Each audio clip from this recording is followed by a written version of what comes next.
തിരിച്ചടിക്കാൻ Trump. എന്താണ്, ആരെയാണ് Trump തിരിച്ചടിക്കുന്നത്?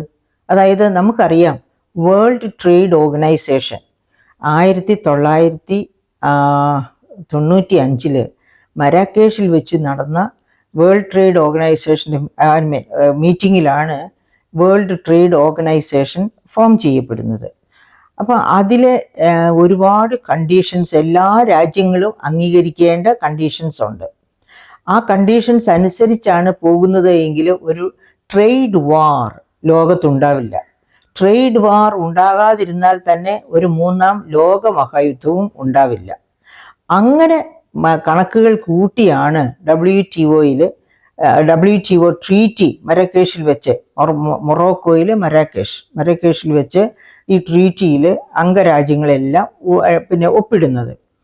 പക്ഷേ ഇപ്പം നമ്മൾ ട്രംപിനെ ഒന്ന് ശ്രദ്ധിച്ചു നോക്കൂ. ഈ മരാക്കേഷ് ട്രീറ്റിയിലൊന്നും ട്രംപ് ഒപ്പിട്ടിട്ടേ ഇല്ല, അല്ലെങ്കിൽ അമേരിക്ക, ട്രംപ് അല്ല അന്ന് ഒപ്പിട്ടത്, അമേരിക്ക ഒപ്പിട്ടിട്ടേ ഇല്ല എന്ന രീതിയിലാണ് അദ്ദേഹത്തിൻ്റെ പെരുമാറ്റമൊക്കെ. അതായത് ട്രേഡ് വാർ, വ്യാപാര യുദ്ധം അവസാനിപ്പിക്കുക, ലോകരാഷ്ട്രങ്ങൾക്കെല്ലാം പ്രയോജനം ചെയ്യുന്ന രീതിയിൽ ആഗോള വ്യാപാരം മയപ്പെടുത്തി കൊണ്ടുപോവുക, അതായിരുന്നു അതിൻ്റെ ലക്ഷ്യം. അപ്പോൾ എന്താണ്, അതിലെ അംഗരാഷ്ട്രങ്ങൾക്കെല്ലാം പ്രയോജനം കിട്ടും ഈ വ്യാപാര യുദ്ധം അവസാനിച്ചു കഴിഞ്ഞാൽ. അങ്ങനെ വിചാരിച്ച് കൊണ്ടുവന്ന ആ WTO ട്രീറ്റിയുടെ അന്തസത്തയെല്ലാം ഒഴുക്കി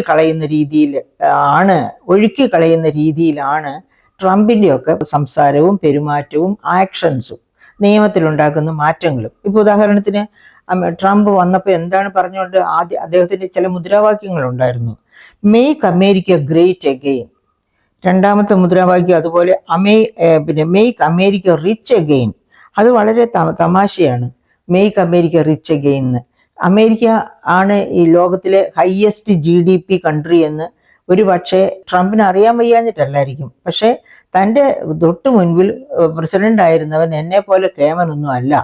അന്ന് ഡോളറിൻ്റെ കാര്യത്തിൽ അമേരിക്കൻ ഡോളർ അല്ല, അമേരിക്കൻ GDP ഒന്നാമത്തെ GDP അല്ല. ഒന്നുകിൽ അത് അറിവില്ലായിരിക്കാം, വിവരം കെട്ട ഒരുപാട് പ്രധാനമന്ത്രിമാരും മന്ത്രിമാരും ഒക്കെ ഉള്ള രാജ്യങ്ങളാണ് ലോകത്തിലെ ഒട്ടുമിക്ക രാജ്യങ്ങളിലും നമ്മൾ കണ്ടെത്തുന്നത്. അപ്പം അങ്ങനെ ഉള്ള ഒരു വിചാരം കൊണ്ടായിരിക്കാം, അല്ലെങ്കിൽ എന്തിനാണ് ലോകത്തെ ഒന്നാമത്തെ GDP ആയ അമേരിക്ക, $28 ട്രില്യൺ GDP ഉള്ള അമേരിക്ക, രണ്ടാമത്തെ ഹയസ്റ്റ് GDP ചൈനയ്ക്ക് 18 ട്രില്യനേ ഉള്ളൂ രണ്ടാമത്തേതിന്. ഇനി ഇപ്പം നമ്മൾ 5ാം സ്ഥാനത്തേക്ക് എത്തുമെന്ന് പറഞ്ഞിരിക്കുന്ന ഇന്ത്യക്കാണെങ്കിലോ ഈ പ്രാവശ്യത്തെ ബജറ്റിലെ GDPയുടെ statement, budget expectation of GDP expectation, അതായത് ഈ വർഷം അവസാനം നാം എത്തിച്ചേരുമെന്ന് വിചാരിക്കുന്ന GDP പോലും 3.56 3.56 ട്രില്യനേ വരുന്നുള്ളൂ. 3.56 ട്രില്യൺ നമ്മൾ എക്സ്പെക്ട് ചെയ്യുന്ന GDP. അപ്പം അങ്ങനെയുള്ള ഒരു ലോകത്ത് അമേരിക്ക $28 ട്രില്യൺ കൂടി, അമേരിക്കയുടെ പോപ്പുലേഷൻ ആണെങ്കിലോ വെറും 33.3 കോടി, ഇന്ത്യയുടെ പോപ്പുലേഷൻ ആണെങ്കിലോ 145 കോടി. അങ്ങനെ പോകുന്ന ഒരവസ്ഥ. എന്നിട്ടും ട്രംപ് പറയുക, ഞാൻ അമേരിക്കയെ വീണ്ടും റിച്ച് ആക്കുമെന്ന്. America richest countries of the world ആയിട്ടും ട്രംപ് പറയും. എന്ന് വെച്ചാൽ തൻ്റെ തൊട്ട് മുൻപ് പ്രസിഡന്റ് ആയിരുന്നവനെ ഒന്ന് താഴ്ത്തി കെട്ടുക, ഇയാൾ ഒന്നും ചെയ്തില്ല, ഇയാൾ ഇവിടെ വെറുതെ ഇരുന്നേ ഉള്ളൂ എന്ന് പറയുക. ഇപ്പം നമ്മുടെ ഇന്ത്യയിലെ രാഷ്ട്രീയക്കാർ വല്ലവരും ആയിരുന്നെങ്കിൽ തലയെടുക്കാൻ പോയേനെ.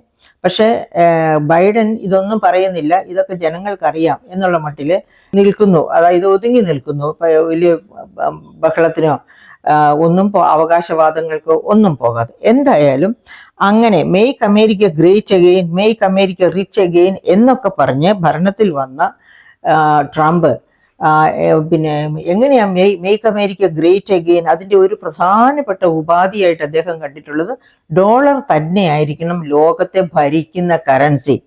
അതായത് വേൾഡ് ട്രേഡ് ഓർഗനൈസേഷനൊക്കെ ഫോം ചെയ്തതിന് ശേഷം തന്നെ ഒരു ഇന്റർനാഷണലി അക്സെപ്റ്റഡ് കറൻസി വേണമെന്ന് വിചാരിച്ചാണ് സ്പെഷ്യൽ ഡ്രോയിങ് റൈറ്റ്സ് എന്ന് പറയുന്ന കറൻസി 1966 IMF കൊണ്ടുവരുന്നത്. ഈ സ്പെഷ്യൽ ഡ്രോയിങ് റൈറ്റ്സ് കൊണ്ടുവന്നപ്പോൾ അതിൻ്റെ വാല്യൂ ഫിക്സ് ചെയ്തിരുന്നത് ഡോളർ ടേംസിലും ഗോൾഡിൻ്റെ ടേംസിലുമാണ്.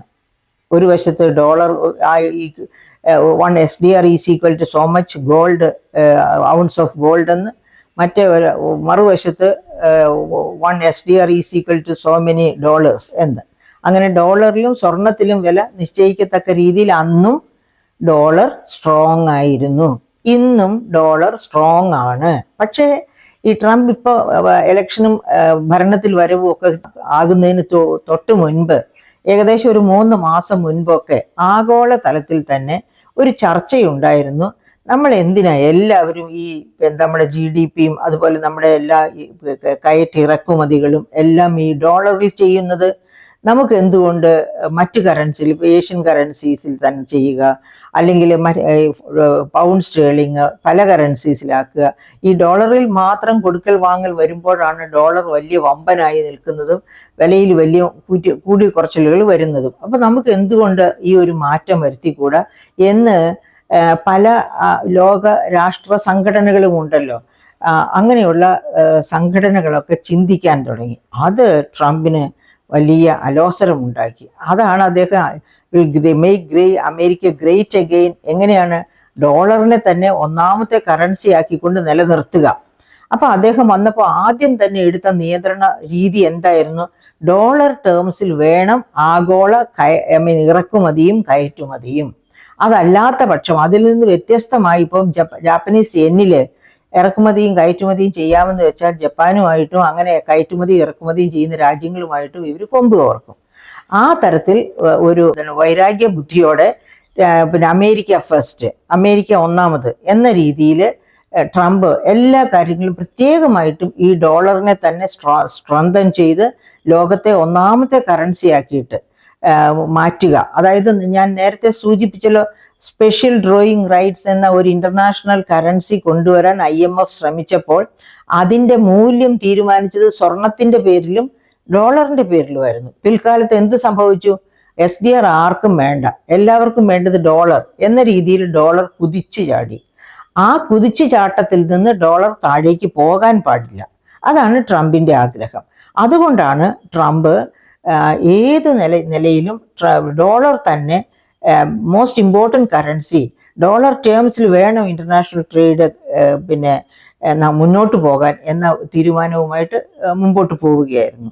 ട്രംപിൻ്റെ ചിന്തകളിൽ, ആക്ഷൻസിൽ ഒക്കെ ഉണ്ടാകുന്ന മാറ്റം ആഗോള വിപണിയിലും പ്രത്യക്ഷപ്പെടുന്നു എന്നുള്ളതാണ് ഇപ്പോഴുള്ള പ്രശ്നം. അതായത് ട്രംപ് പറഞ്ഞു, എല്ലാ താരിഫ് രാജാക്കന്മാരെയും ഞാൻ നേരിടും. അതായത് ചൈനയ്ക്ക് കൂടുതൽ താരിഫ് ഏർപ്പെടുത്തി, മെക്സിക്കോയ്ക്ക് താരിഫ് 25%, അതുപോലെ കാനഡയ്ക്ക് 25%. കാനഡയോട് പറഞ്ഞു, ഞാൻ താരിഫൊക്കെ പിൻവലിക്കാം, നിങ്ങൾ ഞങ്ങളുടെ ഒരു പിന്നെ എന്താ പറയുക കൂട്ടിച്ചേർക്കപ്പെട്ട ഒരു സംസ്ഥാനമായിട്ട് മാറണം എന്ന് പറഞ്ഞു. അങ്ങനെയൊക്കെയുള്ള ആക്രോശങ്ങളുമായിട്ട് അല്ലെങ്കിൽ അങ്ങനെയൊക്കെയുള്ള ഡിമാൻഡ്സുമായിട്ടാണ്. അപ്പോൾ അവരൊക്കെ റിയാക്ട് ചെയ്തു എന്ന് മാത്രമല്ല, മെക്സിക്കോയിൽ നിന്ന് വന്നവരെയൊക്കെ തിരിച്ചയക്കുന്നു. പിന്നെ അതുപോലെ ഒക്കെ ചെയ്യുമ്പോൾ അവിടെ അമേരിക്കൻസിന് തന്നെ അറിയാം മെക്സിക്കോയിൽ നിന്ന് ഇല്ലീഗലായിട്ട് മൈഗ്രേറ്റ് ചെയ്തവരാണ്, പക്ഷെ അവരാണ് അവരുടെ എല്ലാ കാഷ്വൽ വർക്കുകളും വളരെ കുറഞ്ഞ കൂലിയിൽ ചെയ്തു കൊടുക്കുന്നത് അമേരിക്കയുടെ. അപ്പോൾ ഈ മെക്സിക്കൻസിനെ ഒക്കെ പുറത്താക്കുക എന്ന് ട്രംപ് പറയുമ്പോൾ ട്രംപിൻ്റെ ഡംപ് പോലെയല്ല കാര്യങ്ങൾ നടക്കുക. അമേരിക്കയുടെ തന്നെ GDP പെട്ടെന്ന് താഴേക്ക് പോകും. കാർഷിക മേഖലയും വ്യാവസായിക മേഖലയും, അതായത് അവിടെയൊക്കെ ചെയ്യേണ്ട കാഷ്വൽ വർക്കിൽ നല്ല ഒരു ഭാഗവും ഈ മെക്സിക്കോയിൽ നിന്നൊക്കെ ഇങ്ങനെ കയറി വന്നിട്ടുള്ളവരാണ്, അല്ലാണ്ട് അമേരിക്കൻസ് അല്ല ചെയ്യുന്നത്. അപ്പോൾ അവരെയൊക്കെ പെട്ടെന്ന് പുറത്താക്കുക എന്ന് പറഞ്ഞാൽ അതിൻ്റെ തിരിച്ചടി വളരെ ഉയർന്ന തിരിച്ചടിയായിരിക്കും ട്രംപ് അനുഭവിക്കേണ്ടി വരിക. അങ്ങനെ അതുപോലെ തന്നെയാണ് ഇന്ത്യയോട് തിരിച്ചടി. ഇപ്പൊ ഇന്ത്യയെ, അതായത് നമുക്കറിയാം ചങ്ങലക്കിട്ടാണ് ഇന്ത്യയിൽ നിന്ന് പിന്നെ പ്ലെയിനിൽ ഇല്ലീഗൽ മൈഗ്രൻസിനെ കൊണ്ടുവന്നത്. അവരത് അർഹിക്കുന്നു. പക്ഷെ എന്നാൽ പോലും ഗവൺമെന്റ് ഓഫ് ഇന്ത്യയോട് ആലോചിക്കാതെ അങ്ങനെ ചെയ്തത് ഗവൺമെന്റ് ഓഫ് ഇന്ത്യക്കാരെ തന്നെ എന്താ പറയുക ആക്ഷേപിക്കുന്നതിന് തുല്യമാണ് തീർച്ചയായിട്ടും. അപ്പം അത്തരം ഒരവസ്ഥയിൽ ഇന്ത്യക്കാർ തിരിഞ്ഞു നിന്നാൽ എങ്ങനെയായിരിക്കും? ഇന്ത്യക്കാർ തിരിഞ്ഞു നിൽക്കുമെന്ന് എനിക്ക് പ്രതീക്ഷയില്ല. കാരണം അങ്ങനെ ഉള്ള ഒരു ഓർഗനൈസേഷൻ ഒന്നും ഇന്ത്യക്ക് പുറത്ത് എവിടെയും ഇല്ല എന്ന കാരണം കൊണ്ട് തന്നെ നമ്മുടെ നരേന്ദ്രമോദിജി പറയുന്ന തരത്തിലുള്ള വർത്തമാനങ്ങളല്ലാതെ ഇന്ത്യയുടെ യശസ് ഉയർത്തിപ്പിടിക്കുന്ന തരത്തിലുള്ള കർമ്മങ്ങളല്ല ഇന്ത്യയിൽ നിന്ന് പലപ്പോഴും ഉണ്ടാകാറുള്ളത്. നമ്മുടെ ടെക്നീഷ്യൻസ് ആണ് അമേരിക്കയെ വളർത്തിക്കൊണ്ടിരിക്കുന്നത്, അത് നമുക്കൊക്കെ അറിയാം. അതായത് ടെക്നോക്രാറ്റ്സ് ഇന്ത്യയിൽ നിന്നുള്ള എത്രയോ ടെക്നോക്രാറ്റ്സ് ട്രംപിന്റെ കൂടെ തന്നെയുണ്ട്. എലൺ മസ്കിനോടൊപ്പം എഫിഷ്യൻസി ഡിപ്പാർട്ട്മെന്റിൽ തന്നെ പ്രവർത്തിക്കുന്ന പലരും ഇന്ത്യക്കാരായ ടെക്നോക്രാറ്റ്സ് ആണ്.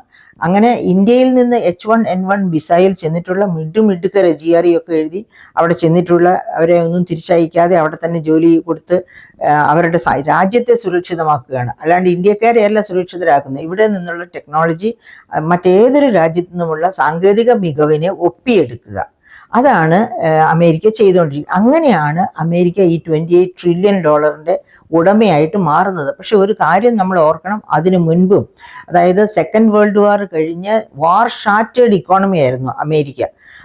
അതായത് സഖ്യകക്ഷികളൊക്കെ വാർ ഷാറ്റേഡ്, എല്ലാവരും തന്നെ വാർ ഷാറ്റേഡ് ഇക്കോണമീസ് ആയിരുന്നു. ആ രാജ്യങ്ങളൊക്കെ പൊങ്ങി വന്നപ്പോൾ അതിലെ ഏറ്റവും കൂടുതൽ കരുത്താർജിച്ച് വളർന്നു വന്നത് അമേരിക്കയാണ്. കാരണം അമേരിക്കൻസ് അത്ര കഠിനാധ്വാനികളായിരുന്നു. അപ്പൊ ആ കഠിനാധ്വാനത്തിന്റെ ഫലമാണ് ഇന്ന് നമ്മൾ കാണുന്ന ഒന്നാമത്തെ GDP രാജ്യമായി അമേരിക്ക ഉയരാനുള്ള കാരണം. പിന്നെ അവരുടെ ബുദ്ധിപരമായിട്ടുള്ള കാര്യങ്ങൾ കൈകാര്യം ചെയ്യില്ല. അതാണല്ലോ ലോകത്തെവിടെയുമുള്ള സാങ്കേതിക വിദഗ്ധരെ അങ്ങോട്ട് ആകർഷിക്കാനുള്ള പരീക്ഷാ രീതികൾ. അതേസമയത്ത് മറ്റു രാജ്യങ്ങൾ, ഓസ്ട്രേലിയ, കാനഡ ഒക്കെ പണം കൊടുത്ത് ആർക്കും വേണമെങ്കിൽ പോയി പഠിക്കാം. അവിടെ എഫിഷ്യൻസി ഒരു മാനദണ്ഡമേ അല്ല. പക്ഷെ അമേരിക്കയിൽ അതല്ല. GRE പോലെയുള്ള പരീക്ഷകൾ എഴുതി മാത്രമേ അതിനകത്തേക്ക് എൻട്രി ഉള്ളൂ എന്ന് പറയുമ്പോൾ മിടുക്കർക്ക് സ്വാഗതം, അല്ലാത്തവർ വേണ്ട എന്ന ആറ്റിറ്റ്യൂഡാണ്. ആ ആറ്റിറ്റ്യൂഡ് തീർച്ചയായിട്ടും അമേരിക്കയ്ക്ക് ഗുണം ചെയ്തിരുന്നു. അപ്പൊ ട്രംപ് അതിന്റെ ഗുണഭോക്താവാണ് സത്യം പറഞ്ഞാൽ ട്രംപ് എന്ന പ്രസിഡന്റ്. അപ്പം അദ്ദേഹം കുറച്ചും കൂടി തൻ്റെതായ കോൺട്രിബ്യൂഷൻസ് നടത്തണം എന്ന് വിചാരിച്ചാണ് ഇത്തരം വൻപം എന്താ പറയുക ആർഗ്യുമെന്റ്സും ഒക്കെ ആയിട്ട് മുൻപോട്ട് വരുന്നത്. അങ്ങനെ വന്ന സ്ഥിതി അതിലാണ് ഈ താരിഫുകൾ അമേരിക്ക എല്ലാ രാജ്യങ്ങളിൽ നിന്ന്, ഒത്തിരി രാജ്യങ്ങളിൽ നിന്ന് വാങ്ങുന്നുണ്ട്. ഇപ്പൊ ഉദാഹരണം പറഞ്ഞാൽ ഇന്ത്യയിൽ നിന്ന് ഏറ്റവും കൂടുതൽ വാങ്ങുന്ന ഒറ്റ രാജ്യം ഏത് എന്ന് ചോദിച്ചാൽ അത് അമേരിക്കയാണ്. അപ്പൊ ഇന്ത്യ അമേരിക്കയിൽ നിന്ന് വാങ്ങുന്നുണ്ട് ധാരാളമായിട്ട്. ഇന്ത്യ അമേരിക്കയിൽ നിന്ന് വാങ്ങുന്നതിൽ വലിയ തരത്തിൽ താരിഫ് ഏർപ്പെടുത്തിയിട്ടുണ്ടെങ്കിൽ അമേരിക്ക ഇന്ത്യയിൽ നിന്ന് വാങ്ങുന്നതിനും അതുപോലെ തന്നെ വലിയ തരത്തിൽ താരിഫ് ഏർപ്പെടുത്തും. അങ്ങനെ താരിഫ് ഏർപ്പെടുത്തിയാൽ നമ്മുടെ രണ്ട് രാഷ്ട്രങ്ങളുടെയും ഒരു വ്യാപാര യുദ്ധം പോലെ, അതിൽ ആര് ജയിക്കും ആര് തോക്കും. അപ്പോൾ ഈ അന്താരാഷ്ട്ര രംഗത്ത് വ്യാപാര യുദ്ധം ഇപ്പൊ ഊട്ടി ഉറപ്പിക്കുകയാണ് ട്രംപിന്റെ ഈ പറയപ്പെട്ട നയപരിപാടികൾ. അങ്ങനെ വരുന്നത് WTOയുടെ പ്രസക്തി തന്നെ ഇല്ലാതെയാക്കുന്നു.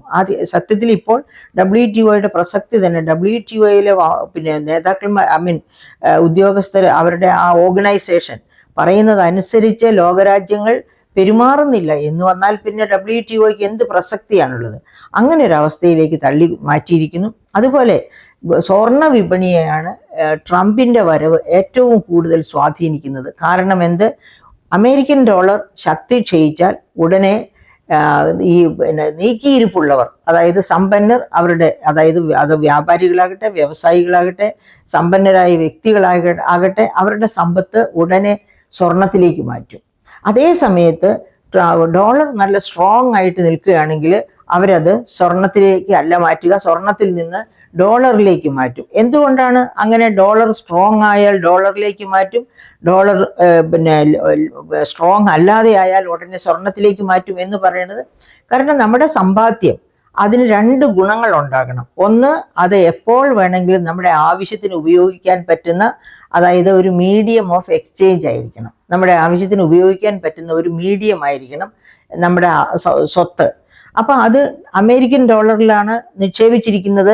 അമേരിക്കൻ ഡോളർ നല്ല ആദായകരമാണ്, നല്ല വാല്യൂവിലാണ് നിൽക്കുന്നത് എങ്കിൽ സ്വർണത്തിൽ നിക്ഷേപിക്കുന്നതിനേക്കാൾ നല്ലതാണ് അമേരിക്കൻ ഡോളറിൽ നമ്മുടെ സമ്പത്ത് സൂക്ഷിക്കുന്നത്. കാരണം എന്താണ്?